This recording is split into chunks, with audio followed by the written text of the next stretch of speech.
era apapun. Tapi kita harus bergerak berikhtiar untuk mewujudkan generasi muslim yang harus tampil melalui dunia. Bukan jadi korban era digital, bukan soal siap atau tidak, tapi soal mau atau tidak menjadi Salahuddin Al-Ayyubi, menjadi Muhammad Al-Mansurah di era digital. Indonesia memiliki jumlah muslim terbanyak di dunia, memiliki perguruan Islam terbanyak, bahkan lebih dari 3.300 lembaga pendidikan dikelola Perserikatan Muhammadiyah Asia. Lembaga pendidikan Muhammadiyah tentu punya potensi menjawab tantangan di era digital. Kedepan, dominasi teknologi digital yang berkarakter Islami adalah hasil karya muslim-muslimah di Indonesia, khususnya bagi kader-kader IPR pelajar Empat benar. 2. Pembatasan akses perangkat digital pada anak. Tidak menjadikan ponsel pintar sebagai milik anak, karena memang ponsel dirancang bukan untuk anak. Kalaupun harus mengakses perangkat digital, alihkan saja yang pada pemain bukan simulasi dan pada Islam.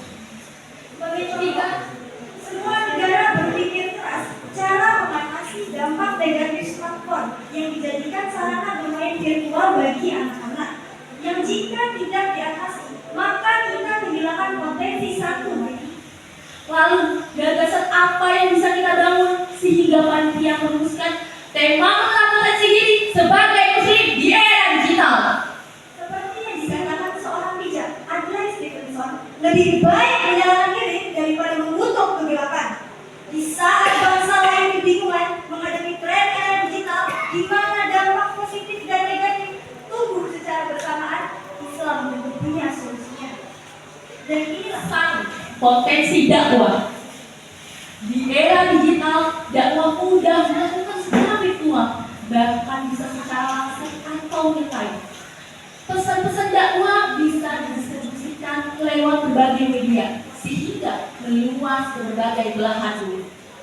maka bagi muslim bukan era digital yang menjadi persoalan, tetapi sikap kita menghadapi era digital. Itulah yang menjadi penentu masalah dan mudarat. Salah satu tren di era digital adalah banyaknya pengembangan jejaring sosial. Siapapun bisa terhubung secara pribadi maupun secara publik dalam komunitas keluarga. Artinya, kita bisa memanfaatkan teknologi sebagai mempererat jaringan ukhuwah Islamiyah dengan saudara selain dimanapun berada, sehingga bisa berbagi pemahaman tolong menolong untuk sesama. Sehebat apapun idola muslim ini yang disanjung-sanjung di era digital, tak ada yang mampu menyamai keteladanan Nabi Muhammad SAW.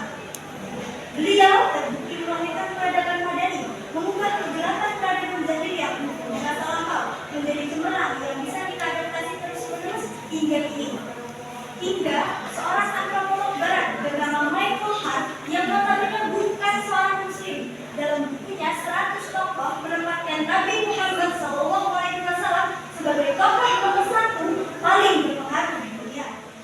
Maka ke depan lembaga-lembaga pendidikan Islam, terutama lagi lembaga perguruan Muhammadiyah dan Asia, menjadi pionir lahirnya pengembangan media digital. Karya muslim-muslimah, bahkan karya anak-anak IPM, so pasti orientasinya dakwah Islamiyah, sehingga memanfaatkan jejaring sosial aplikasi berbagai level secara global, namun Islami karena bebas dari gangguan maksiat. Seorang pemuda bernama Muhammad Al-Fatih pada tahun 1453 sukses memimpin pasukan dalam penaklukan Konstantinopel, kerajaan terkuat pada masa itu. Muhammad Fatih baru berusia 21 tahun. Anak muda usia 21 tahun bisa membangun relasi dan kekuatan luar biasa. Padahal saat itu belum ada Google, belum ada media sosial Facebook, belum ada email, apalagi Umat Islam, tren bisnis, pasar online, marketplace, dan lain-lain di era digital pun mengalami perkembangan yang sangat dahsyat.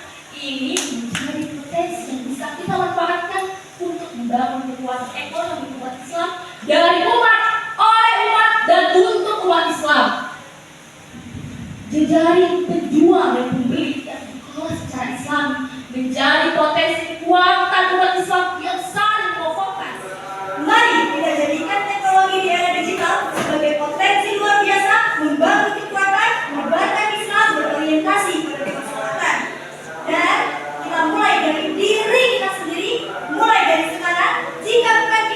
Siapa lagi jika bukan